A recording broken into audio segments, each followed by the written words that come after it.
Good afternoon, YouTube. Today is February 15th. I have all the parts cleaned up and we can go over those. We have an extra idler pulley there, or idler, just period idler. We ain't gonna need that. We're not gonna need these flangettes here.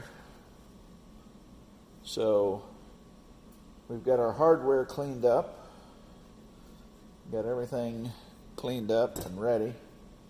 I had to put these in the lathe. I am not an experienced lathe person, operator, but I wanted to shine them up, and I don't know if you can see it or not. Wanted to do the best of our ability to get rid of the pipe wrench witness marks. My second shaft from the donor combine in a box, has been, this is too wide, and it actually was working, but here's the key, and you can see that was just sitting in there. It was actually this pulley with the keys already in there. So I don't know if you can hear that or see it. So we didn't want that. So we are back. It appears that either that one was made, that does not have any looseness, and it appears that this shaft was made that way from the factory unless it had been replaced at one time. You can see where the cutter was too wide or it made a second pass. I don't know. We did clean them up. I milled off a little bit of the edge here in case I wanted to use it until I found that part, because this goes to the unload down at the bottom of the auger. So that goes on. Both shafts. We will be using the original, which is the one with the pipe wrench witness marks. So they've been in there wrenching. We got to get our bearings on. We got to get them through the pieces over there, the sheet metal pieces, so that we get it properly installed, and then we'll have this assembly finished, ready to go back on the combine. Then I'm going to move into, those are the sheet metal pieces right there. I'm going to move into the fuel line. I'm going to make that metal, and we'll have probably a video on that.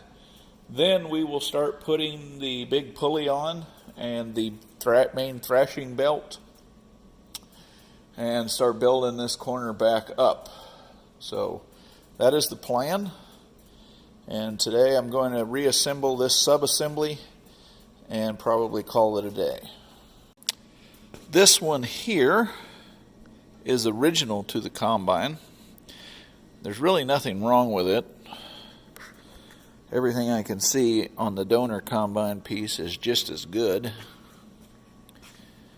I'm sure all the holes line up the same. That doesn't worry me. This piece of rubber on the original looks a little more deteriorated. It would hold. This one looks a little better. You can tell it's original. It has the red paint on it. Which I have built these up. This catches your unloader cog, makes it fixed so that you can pull against it to engage. And you can see, if it will focus, it's got some pretty good wear. So this one does not. So what I will probably do is take these off right quick, switch them over to the original, and just set this aside, because this does not need me to spend the time building it up. Built up many of those in my lifetime. They just sit in there and chatter. So goes right up on one of those. Those are not in the correct position yet because we haven't moved them around. So I think the first order of business for me to do would be to transfer this rubber to this one. With an impact, shouldn't take too long, and I will catch back up with you when we're done that. All right, we won't be using this shaft because of the key problem. We do have to get the flat race. This is the side that sticks through our sheet metal right there, and we'll have the sprocket. We do have to get the flat race bearing on here. Now you got to be careful when we can put it on here and get this on from this side, but when we get this one pressed on and it has its flangette on it, this one, then you wouldn't be able to get it on there. So we have to think this through and probably even consult our parts book to make sure we're getting it correct. We would also, this is what I was talking about here, we would also want to make sure we have this will bolt onto our metal, so that's fine, but this metal plate has to be on there before you put the bearings on. So we want to get that right also, because it shows these flangettes on the opposite side of that. So we'll have to have that all in place, and the witness marks show the flangettes there. So this would have to be on along with this. So this is going to be, this piece can actually wait to go on. We can still put the bearing on, but this can wait till we have this mounted up in there, and this would go on the last part, because it will be right in here, right here to here. Kind of starts bringing the sheet metal of the combine back out into play. What I need to do now is get the snap rings, one snap ring on here so the bearing can be seated up against it. Okay, we have the snap ring put on. I'm going to put some never sees on here. I feel like most of this will probably be pushed off with the bearing, but I think there should be some retain under there. Okay, that actually helped considerably, and the bearing is tight, but no pecking around. And now I will put the other snap ring in.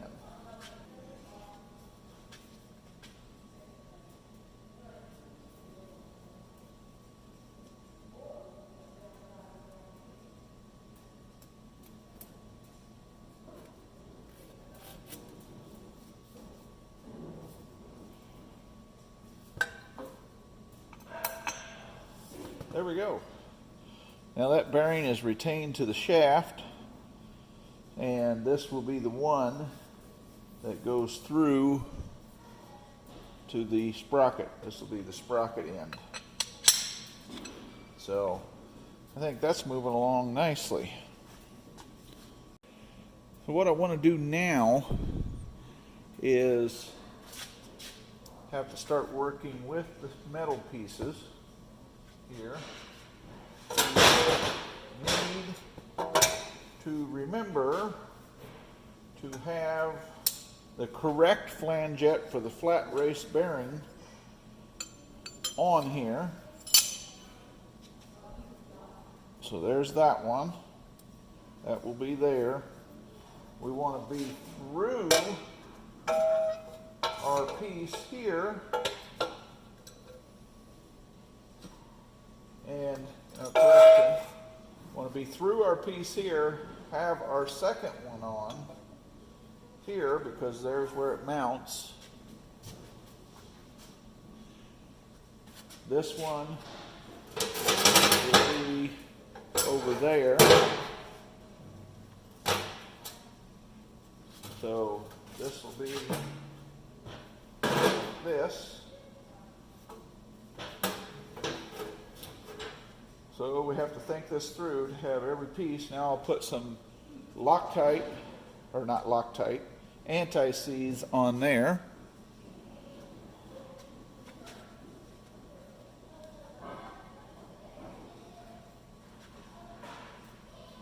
Oh, first thing I want to do is get my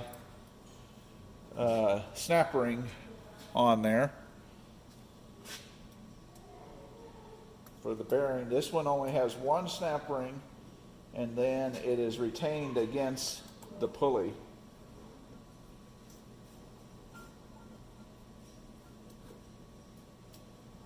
Okay, so we have that in place.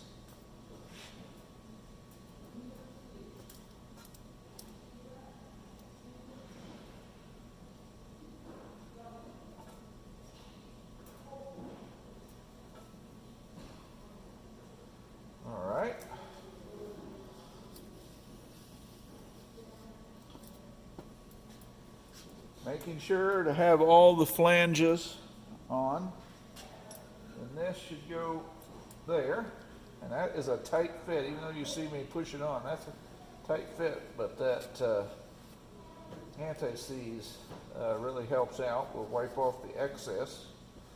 Then we would have this here, and it will be like this right there. So we will bolt that all together. Let me get my hardware here. What I've done is put a preliminary fit together.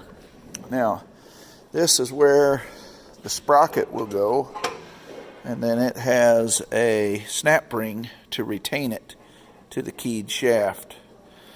So that's sticking through, chain down along the side of the combine to the unload is right there. And it goes around that. There's a short one. There's two sprockets here. This goes down to there, and another one driving this. And that's how your unloading system gets power. However, I cannot put this together like this and get it all in there. I will have to get this all in and then have that all done, and then put this on the outside of the combine. You can see where it has warning labels and the such. So that's where that stands. So now I can't really tighten these because that needs to be able to have enough to self-align. Now we can put the spare idler in place right there, and we'll leave it there. What I have to do now is take this assembly here off right there so that we can use it. So we're back to this assembly. This will stay on there until ready, and we should be able to put this pulley on if we do it correct. I opted to turn these bolts around. They're stamped square so they hold it anyway, and then I'll be easier to get to the nuts because I'm going to have that big pulley on here, and I got to be able to get to the nuts to tighten them, so that would make it extremely difficult. So I think that's going to be the better option, and I kind of remember doing that to begin with. When we were pressing the pulley off, these were stuck on behind it because we had pulled that bearing off, and then we were able to slide the assembly out so we could press it. Now I want to put never seize on here because I want this to come off easy. There's just no way to pull them because they're tin pulleys. So let me get some never seize on there, and then we should be able to put that on permanently. Alright, I've double checked the fit. I have my set screws. These are the proper set screws that came out of it. So not only do you tighten them, but then they have jam nuts to go down against it. So now I should be able to put that on. Alright, we're going to make sure that we have some never seize on there. So we have a too much, but it is what it is. I want this to be able to come apart if we got to get back in there and adjust things. So that came together nicely. We will tighten the set screws now.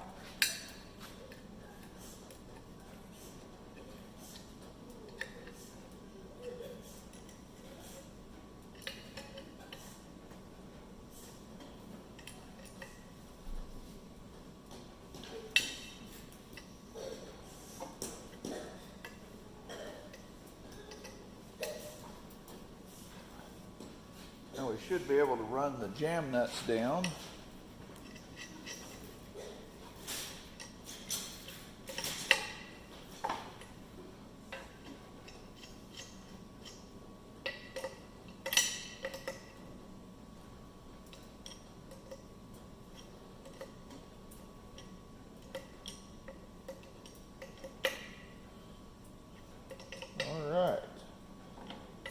Now that should hold that secure. Now we will, this is just setting in here so the bearing does move. We won't be able to tighten that bearing till we have everything in the second bearing, all the sheet metal mounted on. So that really concludes the unloading cross shaft assembly. That's now ready to go back in the combine. So we have been successful in putting that all back together. That's going to conclude the assembly of the crossover shaft for the unloading mechanism. There's not much I can do until it's time to start putting that back into the combine. So I will probably proceed into the fuel line. Like, share, and subscribe, and we'll come back for more. Thank you.